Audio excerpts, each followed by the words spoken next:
¿Cómo estás, Alberto? Buen miércoles. Flor, ¿cómo te va? Muy buenos días, un saludo cordial a toda la audiencia. Cristian también, un saludo ahí. Bueno, a ver, ¿qué hemos puesto como tema del día hoy? Por un lado vamos a hablar del comercio exterior. Yo digo, oxigena las cuentas del Banco Central. Hoy si hay un problema grave que tiene la Argentina y que lo hablamos todos los días, uno de los tantos problemas son las reservas del Banco Central, ¿sí?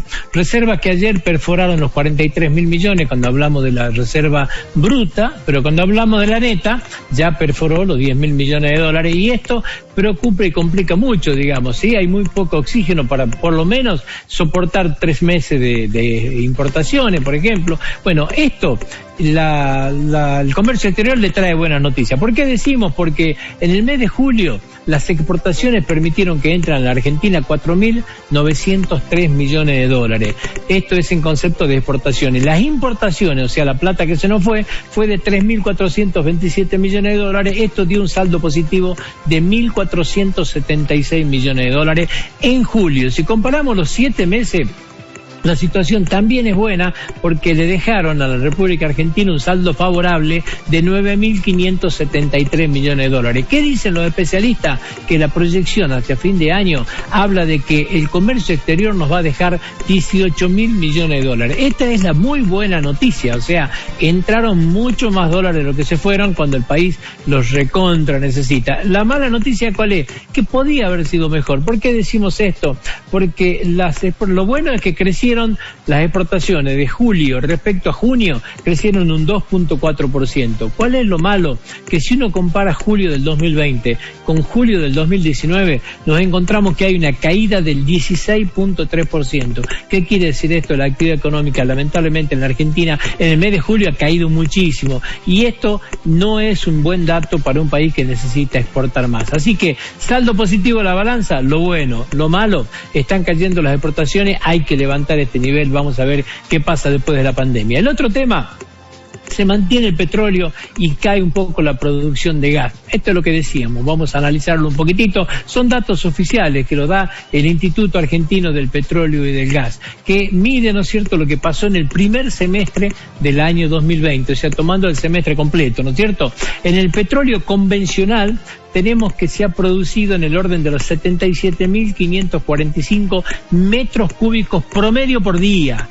¿Qué pasó, no es cierto, en el año pasado? Fueron 79.756 metros cúbicos promedio por día. Esto quiere decir que la producción ha caído un 2.77%. ¿Qué es lo que pasó con el no convencional? El no convencional se produjeron 18.406 metros cúbicos por día, comparado, ¿no es cierto?, con el año pasado, que fueron 14.001 metros cúbicos por día. Tenemos un posicionamiento positivo del 31.5%. Cuando uno netea las dos cosas, nos encontramos que en petróleo hemos producido 2.200 metros cúbicos por día promedio más, lo cual es un dato que podemos decir, lo podemos tomar como bueno. En el gas no sucedió esto.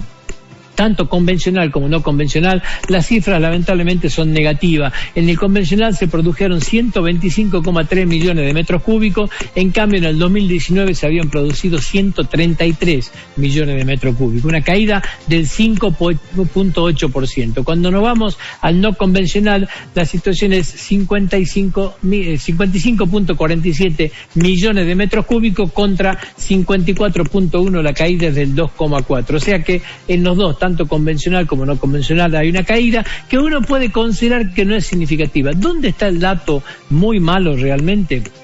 El segundo trimestre del año 2020, la producción de petróleo y gas fue realmente mala en materia de rentabilidad. Todos los balances en el mundo dieron negativo, pero a su vez también hubo una caída muy pero muy fuerte en lo que es la producción de pozos de petróleo. Acá es donde hay una desinversión demasiado grande. Viene de la mano de la caída de la rentabilidad, evidentemente, por cuestiones de mercado internacional, por cuestiones de precio. Son muchos los factores que llevan a esta situación, pero la realidad, ¿no es cierto?, cayó absolutamente el consumo. Todos recordaron lo que había pasado, había sobrantes de stock, por lo tanto no tenía sentido producir, llegaba a tener precio negativo el barril de petróleo. Bueno, toda esta situación ha generado que en el segundo trimestre del 2020 el impacto sea tremendamente fuerte y negativo para la producción petrolera en el mundo.